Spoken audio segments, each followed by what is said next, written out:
Tom Clancy movies have been a great success in adapting the work of the popular American author, but the best order in which to watch them can be a little confusing. Clancy wrote plenty of stories throughout his extensive career, and while they're not all connected to each other, some of his characters and stories cross over throughout different series, so it can be beneficial to follow the movies in similar fashion. Clancy's works have also been adapted into several TV series, video games, and even comic books. The author's most famous character is Jack Ryan, a former U.S. Marine and stockbroker who later joins the CIA and leads some hugely important international missions. On streaming, the Jack Ryan TV series ran for 4 seasons with John Krasinski in the titular role.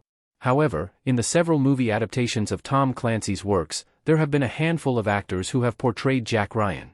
In addition to that franchise, 2 movies based on Tom Clancy novels do not feature or connect to the Jack Ryan character at all. The Hunt for Red October, 1990. Jack Ryan searches for a missing Russian submarine. The film adaptation of The Hunt for Red October was the first instance of Tom Clancy's novels being adapted into a movie, and for the most part, it worked surprisingly well. The story follows Jack Ryan, Alec Baldwin, as he attempts to track down an approaching Soviet submarine before it's given the opportunity to attack. The film perfectly captures the tension of Clancy's novels, using this Cold War setting to maintain a level of intensity that never goes away, even in the movie's quietest moments. The Hunt for Red October is the perfect place to start for any newcomer to Tom Clancy's works, as it introduces the character of Jack Ryan without assuming any prior knowledge. It gives all the necessary insight into his past, displaying exactly how he has become the person that he is now, and Alec Baldwin's performance as the character is among the best there has ever been. While Ryan is the hero most Clancy readers will know best, Sean Connery steals the show as the noble Russian commander Marco Ramius, who is at the center of all of the intrigue.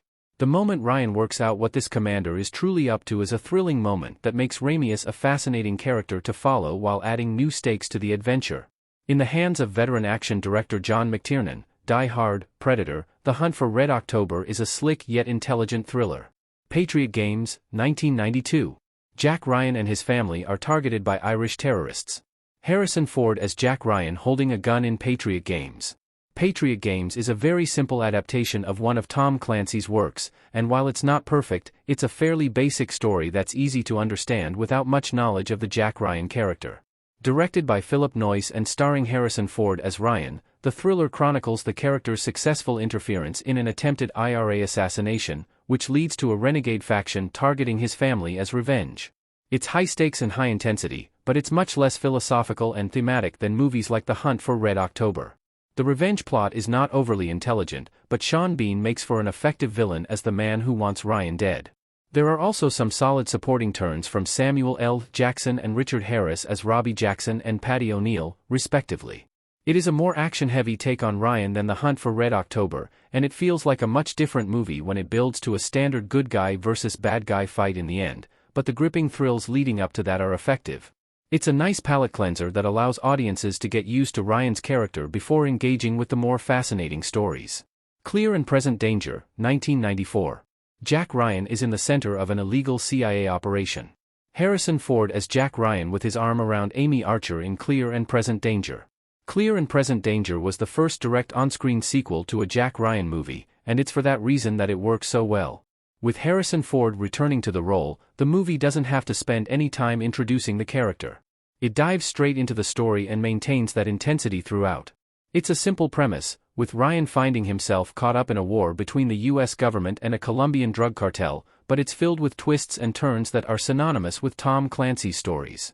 Clear and Present Danger follows directly from Patriot Games, which helps with the momentum of the story since audiences are already familiar with all the characters and their complex relationships.